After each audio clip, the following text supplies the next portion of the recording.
Bem-vindo à quinta temporada do Portcast, o conhecimento que vem de dentro das paredes da escola e chega até você. Nesse 17º episódio, os alunos Gustavo e Leonardo conversam com Rodrigo sobre a incidência da substância ilícita no sistema prisional e como isso afeta a população livre. Oi, eu sou o Gustavo, aluno do Colégio Portuário Pretoriano. Estou aqui com o Leonardo, também do Portuário Pretoriano. E aí a gente está aqui com o Rodrigo, a gente veio falar sobre a incidência de substâncias ilícitas no sistema prisional. Como isso afetaria a população livre. Oi, pessoal, meu nome é Rodrigo, eu sou policial civil do estado de São Paulo. Estou muito feliz pelo convite de vocês dois para a gente tratar desse assunto muito importante. Então, você poderia contar pra gente como que foi esses 28 anos até você chegar aqui, na polícia? Vamos lá. Sou bacharel em Direito. Uhum. Em 1998, passei no concurso de escrivão de polícia no estado de São Paulo. Comecei a minha carreira na cidade de São Paulo. Trabalhei em bastantes distritos policiais, né? Bastante tempo na cidade e depois, mais ou menos em 2011, eu vim para embora para a região de Avaré, onde eu estou até hoje. Então, em São Paulo, eu já exerci alguns cargos de chefia dentro da polícia e quando eu vim para cá, eu comecei a trabalhar no seccional de Avaré na cidade de Coronel Macedo. Depois, eu comecei a acumular a cidade de Taquarituba e Itaí. E depois eu recebi o convite do seccional da época, o Dr. Jorge Cardoso, para assumir a chefia da delegacia entorpecente de Avaré, onde eu fiquei até 2025 no comando da delegacia. Foi quando o doutor Fabiano, que é o atual seccional, me convidou para exercer minhas funções na seccional de Avaré, onde eu me encontro até hoje. Tudo bem, Ricardo? Me chamo Leonardo, estudo no Colégio Portuário Pretoriano e eu vou fazer uma das perguntas para você. Existe algo que as pessoas fazem sem perceber que pode colocá-las em perigo? Gente, o pessoal da idade de vocês ultimamente tem feito algumas coisas que não digo que colocar em perigo, mas chama a atenção dos criminosos, né? Exemplo, postar muitas coisas na internet, demonstrar, postar viagem, postar algo que vocês ganharam dos pais de vocês, a rotina de vida de vocês. Ó, tô indo no shopping, ó, tô indo numa lanchonete, ó, tô indo na academia hoje. Então, o pessoal está demonstrando muita rotina do dia a dia. Isso é prejudicial a você, porque o meliante ele começa a observar e começa a bolar algumas coisas que possam prejudicar a vida de vocês, né? Então é muito complicado. Então, assim, o que eu gostaria de vocês é não postarem tantas coisas na internet, para não ficar muito, Exposto. muito exposto na mídia hoje, né? O que você acha que prejudica, além da exposição nas redes sociais? O que pode prejudicar nesses indivíduos?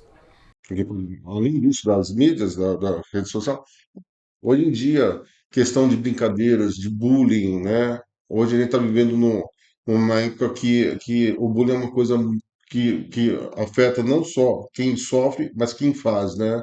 Então, uma brincadeira muitas vezes pode prejudicar vocês pelo resto da vida, né? Porque são as consequências vêm, né? Então, a lei está se aplicando. Então, eu acho que a gente tem que tomar muita atenção em algumas brincadeiras, que isso pode atrapalhar a vida de vocês no futuro.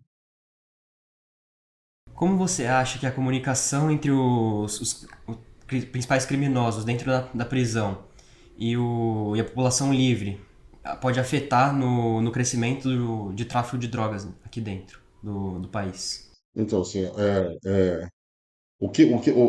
como é feito o contato, isso que você está querendo saber, como é feito o contato entre o preso e o pessoal Isso. fora da cadeia, Como né? isso influencia a gente aqui fora? Então, a droga na cadeia é uma forma de obter dinheiro para as facções criminosas, para os grupos de criminosos.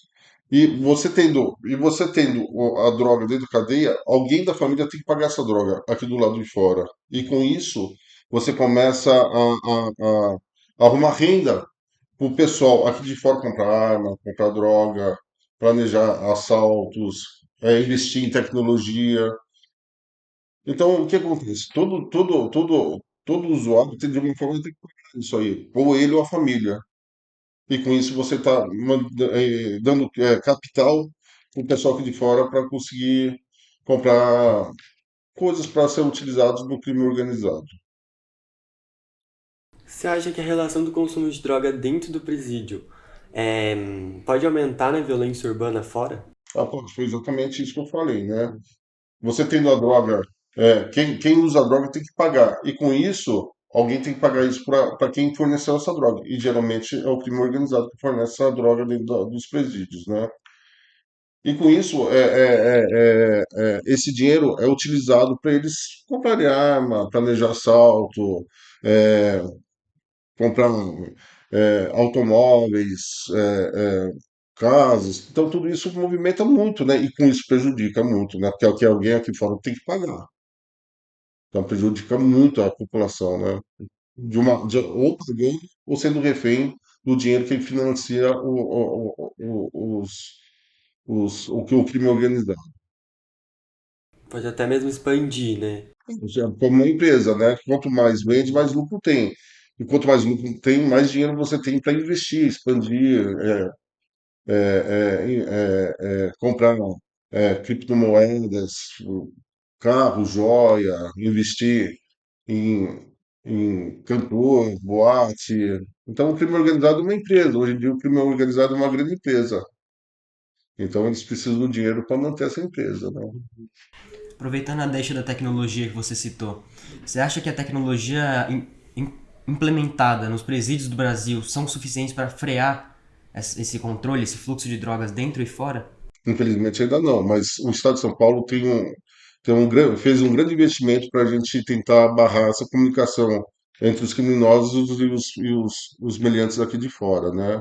Com isso a gente tentaria diminuir o contato entre eles e a comercialização do entorpecente dentro da cadeia. Mas assim, a gente precisa de muito mais recursos para a gente conseguir resolver esse problema. É um problema muito difícil de ser resolvido, porque o Brasil é um país muito grande, né? Então não adianta a gente ter um estado que faz e o restante do estado não tem uma comunicação da mesma forma.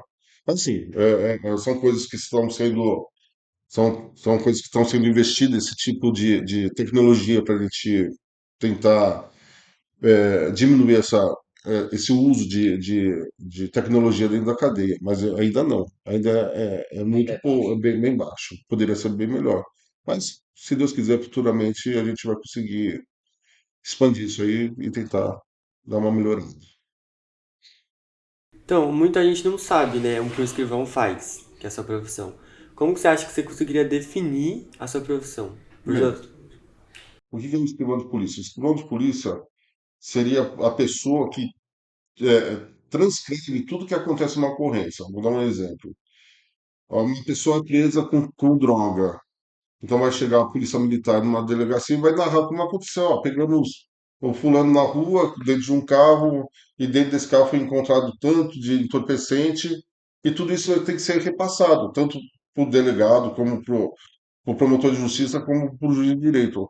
Qual o papel do escrivão de polícia? Transcrever tudo isso para encaminhar para o judiciário, para quando as pessoas que não estão no local da ocorrência ter, saber o que aconteceu através de papel, através de relatos escritos, né?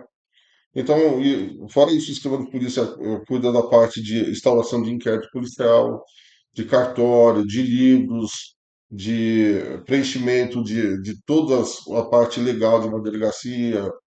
Então, o escrivão de polícia é a alma da delegacia. Na sua visão, qual é o papel da educação dentro dos presídios no enfrentamento do fluxo dessas substâncias dentro? Gente, é muito importante, né? Se o reeducando tivesse uma opção de fazer um estudo dentro da cadeia, porque ele sairia com uma profissão para tentar uma vida melhor posteriormente à pena que ele está cumprindo, né? Então, fazer um curso de pizzaiolo, um eletricista, alguma coisa para ele sair pelo menos capacitado para ter uma oportunidade no momento que ele sair do sistema prisional. É muito importante. Isso é uma coisa muito importante para a vida futura dele em sociedade. Aproveitar a sua deixa aí, quando você sai da prisão por exemplo, tráfico de drogas, a dificuldade de você se reinserir no mercado de trabalho é muito grande. Você acha que a falta dessa oportunidade dessas pessoas, desses ex-detentos, é muito mais, influencia muito mais eles voltarem, por exemplo, a um ciclo de vício na substância ilícita?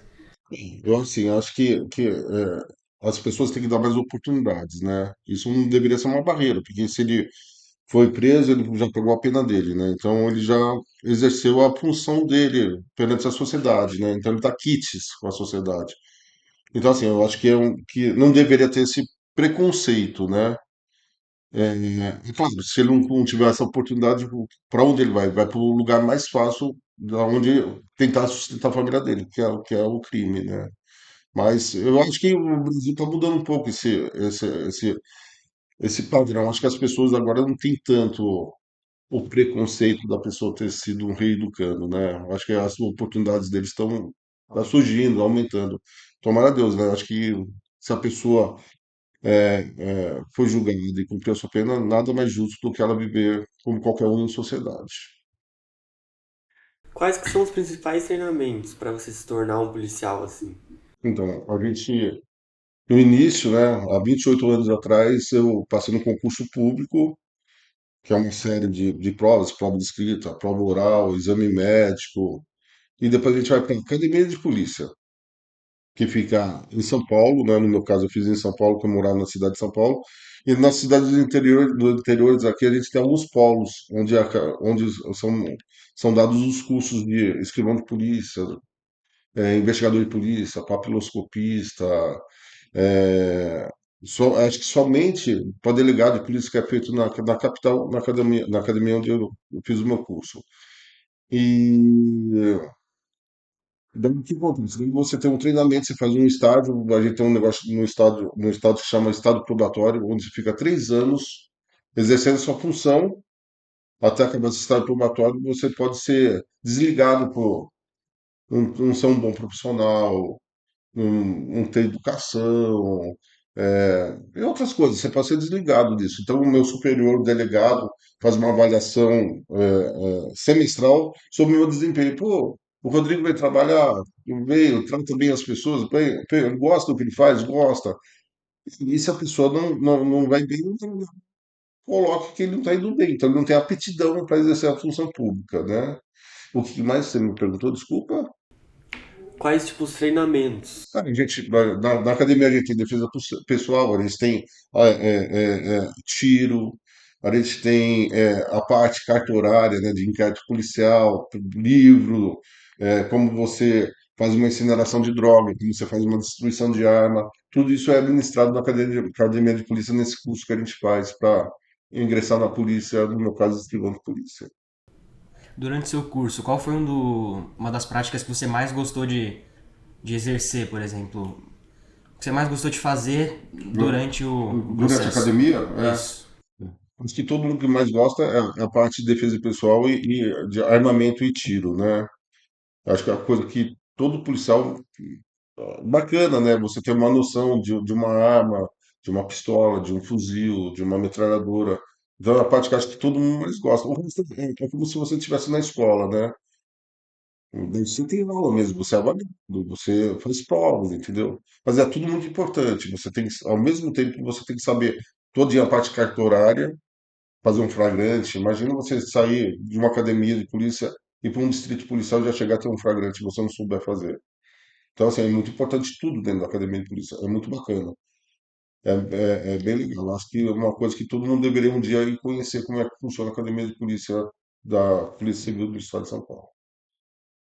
Você acha que é possível se desligar desse modo policial quando você chega na sua casa? Tipo, É bem difícil, né? Igual, eu sou policial há 28 anos, né? Então tem algumas coisas que eu não faço. O que você não faz? Eu não sento de costa para a porta, nunca. Se eu entrar num restaurante, em qualquer lugar, eu vou estar sempre virado para frente da porta para ver quem está entrando, né? Então, assim, toda vez que eu saio de casa, pelo menos eu dou uma volta no quarteirão para ver se tem alguém perto de casa. Então a gente fica um pouquinho mais esperto, vai. Eu sou policial 24 horas por dia, eu ando armado 24 horas por dia. Então, se tiver alguma ocorrência eu saindo daqui, eu preciso agir. Eu preciso prender a pessoa em flagrante. Então, é difícil desligar. Eles tentam, mas é muito difícil. Durante toda a sua carreira, qual foi uma das experiências mais exóticas que já aconteceu? Não são vários, hein? A gente anda de polícia, já aconteceu bastante coisa. Mas eu vou contar uma daqui de nossa. Eu era chefe da Diesel, houve a polícia rodoviária prendeu um caminhão de água. Prendeu um caminhão de água e os policiais na abordagem repararam que esse caminhão estava muito pesado e não tinha água dentro do caminhão. Resumindo, tinha muita droga dentro do caminhão. Ele teve que acionar o corpo de bombeiros. O pessoal abriu o caminhão, conseguiu retirar a droga. Eu não me recordo, mas acho que tinha 1,5 tonelada de droga no caminhão. E foi uma experiência muito boa, muito boa. Outras, a gente tem um dia a dia muito coisa. Estava conversando antes com vocês, né? A gente aqui na seccional de Avaré, a gente está fazendo um trabalho muito bonito sobre maus tratos de animais, né? Hoje teve uma operação que foi muito importante. A gente vai nas casas onde existe já denúncia para verificar se existe ou não os maus tratos dos animais. Então, o trabalho da Polícia Civil é sempre muito bacana, não existe uma rotina, né? Ser policial não é uma rotina, ser policial é cada dia uma coisa nova. Na nossa região aqui, você acha que o índice de drogas vem a aumentar, vem a diminuir ou fica mais estável? Na nossa região, Nossa região. eu acho que no Brasil todo, eu acho que tem aumentado muito o consumo de droga, né? E então, antigamente a cidade do interior eram menos,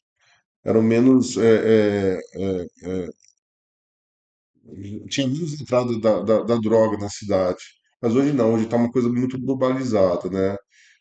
Hoje o pessoal compra entorpecente pela internet, né? Então ficou uma coisa muito fácil de ser consumido, né? A tecnologia ampliou, né, Né? nesse... Todos os lados, né? Do mesmo jeito que a polícia tenta usar a tecnologia a favor, o traficante também usa do lado dele, né?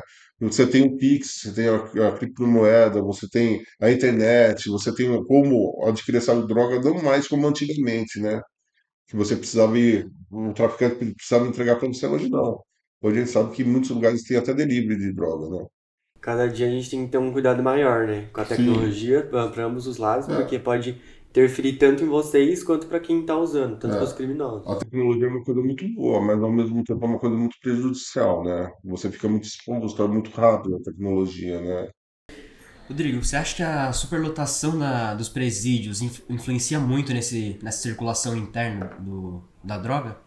Ah, influencia bem, né? Você imagina uma classe que cabe 10 alunos com 50 alunos na classe. Imagina o professor para conseguir controlar esses alunos, né? É a mesma coisa no presídio, né? Então, se você tem uma superlotação no presídio, fica muito mais difícil para você conseguir revistar, tentar localizar algo de ilícito que esteja dentro da cela, da cadeia, né? Então, prejudica muito, muito, muito, muito. Hoje em dia, o que que mais te assusta? A quantidade de substâncias ilícitas em circulação ou a neutralização do uso entre jovens e adolescentes? É uma boa pergunta, né?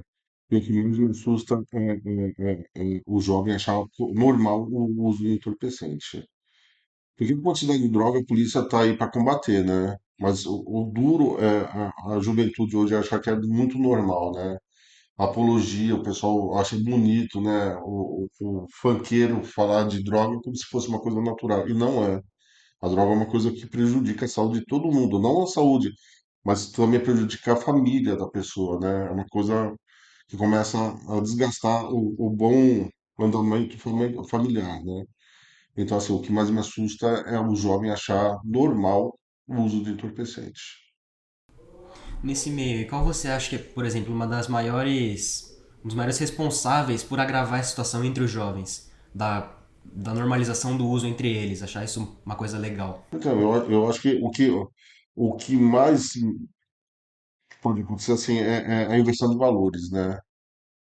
Você pega a molecada hoje ouvindo esses funks, né? Esses pancadão, os proibidão, que é como se fosse uma coisa normal. E não é. São dialetos de quadrilhas, de facção criminosa, que a pessoa não deveria nem ter acesso a isso. Então, assim, o que acontece? A mídia, a internet, os influenciadores, alguns, não são todos, né? Fazem uma apologia de droga como se fosse normal. E não é, né? É uma coisa que é prejudicial. Você não conhece ninguém que se deu bem usando droga na vida. Não tem. Queria que vocês me dessem um exemplo de uma pessoa que usou droga e se deu bem na vida. Então, eu acho assim, acho que ficou muito vulgar, sabe? O pessoal acha muito normal usar droga. Não é. Infelizmente não é. Em sua opinião, quais mudanças estruturais seriam necessárias para reduzir esse problema no nosso país? Primeiro, eu acho que é uma das coisas mais importantes. Eu acho que as polícias deveriam se conversar, né? Então, o Estado de São Paulo conversar com o Rio de Janeiro conversar com Minas Gerais conversar com Bahia e todo mundo ter uma comunicação única, né? Então, você prende uma pessoa aqui, o Rio de Janeiro vai ter acesso com essa pessoa que foi presa pelo artigo tal. E vice-versa. Manaus, Maranhão, mandaria todas as informações para o Estado de São Paulo, a gente teria um cadastro único, né? Segundo lugar, que eu acho que é muito importante, a questão do emprego para a pessoa que sai do sistema prisional. Então, a pessoa tendo uma oportunidade de conseguir ter um emprego após esse período que ele cumpriu a pena, é muito importante para ele não precisar voltar para o crime, né? Para chegar um traficante na região dele oferecendo um dinheiro para ele trabalhar porque ele não teve uma oportunidade de emprego. Muitas vezes ele quer, só que ele não consegue, né? E o terceiro ponto que eu acho que também que tem que ser feito, a gente tem que tentar diminuir o contato do preso com o lado externo, né? Então, o Estado investir em tecnologia, bloqueador de celular, scanner para não deixar esses aparelhos celulares adentrarem no sistema prisional, né? Então, o uso de tecnologia a favor da polícia, para ele tentar diminuir o contato interno, interno da cadeia com o lado externo na rua. Com isso, ele diminuiria a comunicação entre eles e com isso a gente diminuiria os casos de crime fora. Nesse sentido de comunicação, eu já vi em alguns lugares, em alguns sites de notícia, que alguns presídios fazem esquema de, que é conhecido vulgarmente como saidinha. Que é, por exemplo, lá no Natal, a pessoa vai lá, libera o presidiário para conseguir socializar em família e tudo mais, entre amigos. Sim. Você acha que isso é muito prejudicial? Não, é um direito que eles têm, né? Isso é uma questão até de lei, né? Isso é uma coisa que está prevista na lei, né? É, uma questão não é ser prejudicial, né? Eu acho que a questão, o preço dele, ele deve ter a ressocialização, é uma coisa muito importante, que uma hora ele vai sair da cadeia, né? Então, é, é, não digo prejudicial, mas é uma coisa que tem que ser feita, né? Porque muitas vezes ele tem filho, tem esposa, tem pai, mãe. Então é importante ele viver em sociedade. É, né? Não pode generalizar. Não, é difícil a gente falar assim, prejudicial. Não é prejudicial. Acho que a gente tem que pensar no contexto, né? Igual tem gente boa e tem gente ruim em todo lugar, né? Então, eu acho que é uma tentativa de a gente colocar ele novamente em sociedade. Em sua opinião, por exemplo, na FEBEM, os policiais conversarem mais com os adolescentes que são presos sobre o futuro deles, falando quantos eles podem ser melhores na vida se eles saírem desse caminho de tráfico. Você acha que isso implicaria, tipo, diminuiria esses jovens de estar usando as drogas? Sim, que todo o aconselhamento, né, não só dos funcionários como psicólogo, pessoas capacitadas, né, de mostrar o outro lado da vida, né? Muitas vezes a pessoa entra numa dessas porque não teve oportunidade, né? Você pegar, no caso que vocês estão falando aqui de menores que trabalham por tráfico de drogas, muitas vezes é como eles foram criados no meio de uma comunidade onde isso para eles muitas vezes é muito normal. E o que tem acontecendo? No momento que eles são detidos, né, que eles vão para a Fundação Casa, né, eles têm esse acesso com palestras, com psicólogo, com assistente social para mostrar que existe um outro lado do mundo. Muitas vezes ele não tem uma estrutura familiar igual vocês têm, entendeu? Uma família. Muitas vezes eles estão a Deus dará, né?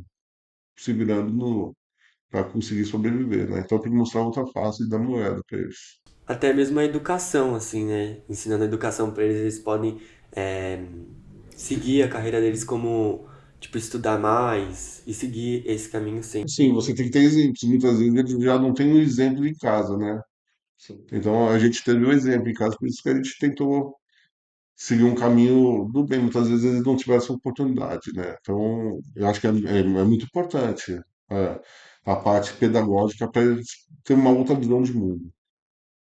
Você acha que mesmo até dentro das escolas públicas existe alguma circulação, alguma coisa imprópria que rola ali entre os mais velhos, por exemplo, na faixa de 17, 18 anos? Você diz entorpecentes? Entorpecente rola em todo que é lugar, né? Infelizmente, né? Você vai num bar, você vai numa praia, você vai em qualquer lugar, existe, né? Então a droga tá aí, a gente tem que saber falar não pra droga, né? O mais importante é a gente saber falar uma única palavra, não, eu não quero. Então a droga está muito presente no nosso dia a dia. A gente sabe disso. Infelizmente. Infelizmente, infelizmente está. Então o que que a gente tem que fazer? A gente tem que saber falar uma única palavra. Não, eu não quero experimentar. Você é tonto. Ah, eu sou tonto, mas eu vou continuar tonto, entendeu? Então a gente tem que saber que a droga não é uma coisa boa, é uma coisa muito ruim pra gente.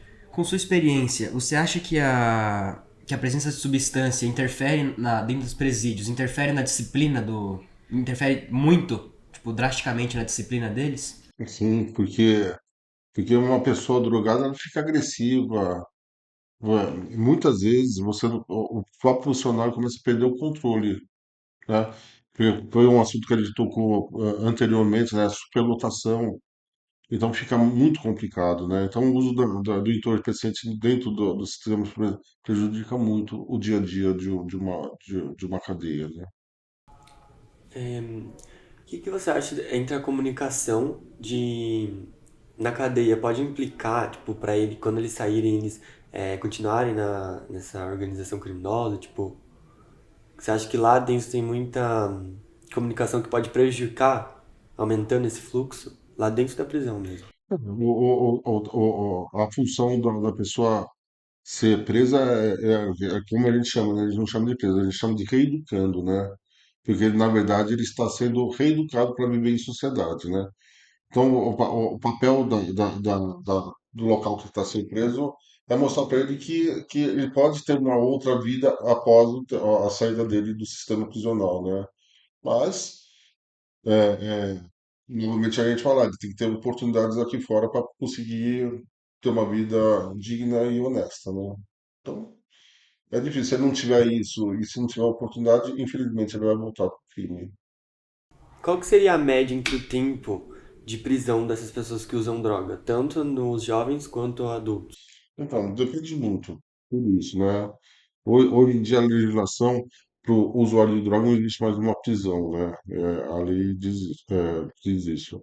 Agora, o tempo médio depende do que aconteceu, depende da quantidade de droga. Então, é bem difícil a gente falar uma pena, entendeu? Mas é bastante tempo. É uma coisa, a questão não é pena, a questão é você ficar um dia preso é uma coisa que deve ser muito, muito, muito desgastante psicologicamente, né? Então é o que eu falo, a gente fica doente dentro de casa um dia, com toda a estrutura ele já fica mal. Imagina você ficar um dia, ou 10 anos, ou 5 anos, ou 6 anos, é uma coisa totalmente inexplicável, né? Uma coisa bem ruim. Você acha que o processo de reeducação de alguns detentos é muito pela parte forçada, tipo, alguém influencia eles a parar o uso de entorpecentes, ou é muito da pessoa, tipo, eu quero mudar? Na verdade, a partir do momento que o cara é preso, né, não é nem a questão de ser usuário ou não de droga, né, ou de ser traficante, né? O trabalho do sistema prisional é você reeducar, né? Você ressocializar essa pessoa para uma vida fora da cadeia após o término da pena dele, né?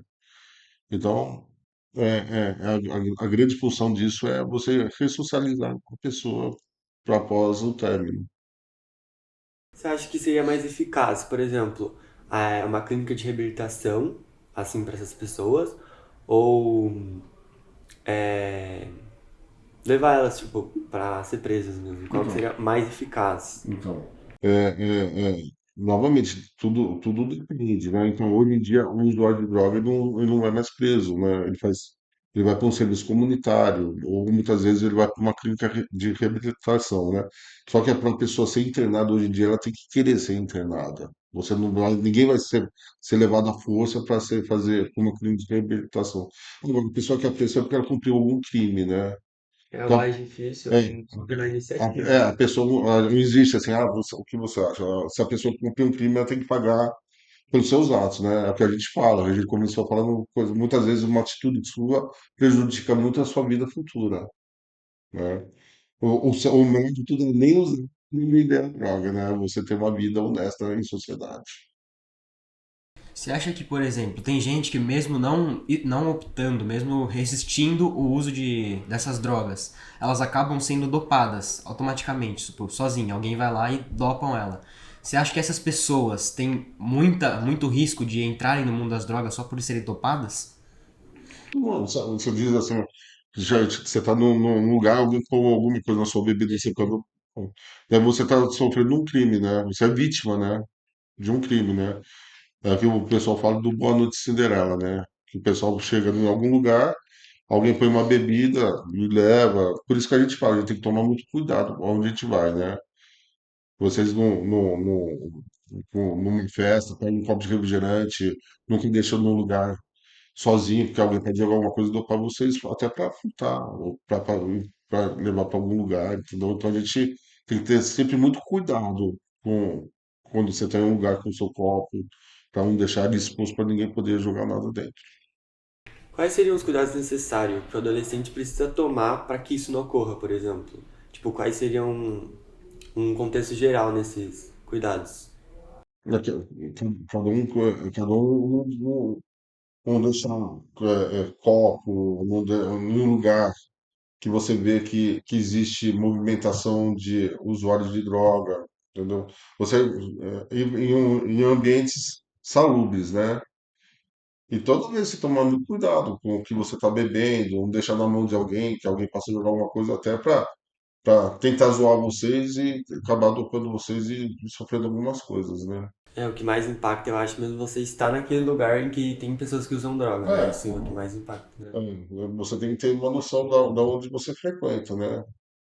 Então, a gente queria agradecer por você ter vindo aqui falar sobre a incidência de substâncias ilícitas, que isso é muito importante, né? Porque tem muitos jovens e adultos também que usam isso. E o que que você conseguiria definir em uma palavra para que, tipo, evite que todo mundo repense em usar? Quem usa repense em parar e, tipo, consegue. E que fazem essas pessoas parar. Então, eu acho assim que ó, a pessoa tem que pensar em primeiro lugar, é, em quem ele não está só se prejudicando, ele está se prejudicando também a família dele, né? Porque muitas vezes você tem dentro de uma casa uma pessoa que é usuária de droga, a vida dela fica totalmente comprometida, pai, mãe, né? Imagina você ter um filho usuário de entorpecente, você tem que sair à noite para ir atrás do filho para você não saber onde ele está, né? Então, o que eu falo para vocês que são jovens, a primeira coisa, diga não, sempre. Ah, é legal, não é legal, não use, sabe? Não pague para ver, porque não tem nada de legal. Pelo contrário, é muito ruim a droga. Bom, Rodrigo, queria novamente agradecer a sua presença aqui por esse tema super importante. Às vezes é um pouco pesado comentar Sim. sobre realmente a circulação dessas substâncias, mas é um tema que deve ser abrangido em sociedade, tanto pela importância dele. Obrigado, é um prazer para mim estar aqui com vocês. Eu queria agradecer o convite, né? E falar para vocês e para todos o pessoal que está nos acompanhando que a Polícia Civil do Estado de São Paulo está à disposição. Então, se vocês tiverem alguma coisa, algum problema, 197 é o telefone da Polícia Civil, alguma denúncia, algum o que precisar, a Polícia Civil está 24 horas por dia aberta e a casa está sempre aberta para atender a população. Obrigado pelo convite. Gostaram? Então compartilhem o conhecimento e sigam nossas redes sociais. Facebook, Portinari Colégio. Instagram, Colégio Portinari Avaré. Canal do YouTube, Portinari Avaré. E o Spotify, Podcast. Até o próximo podcast.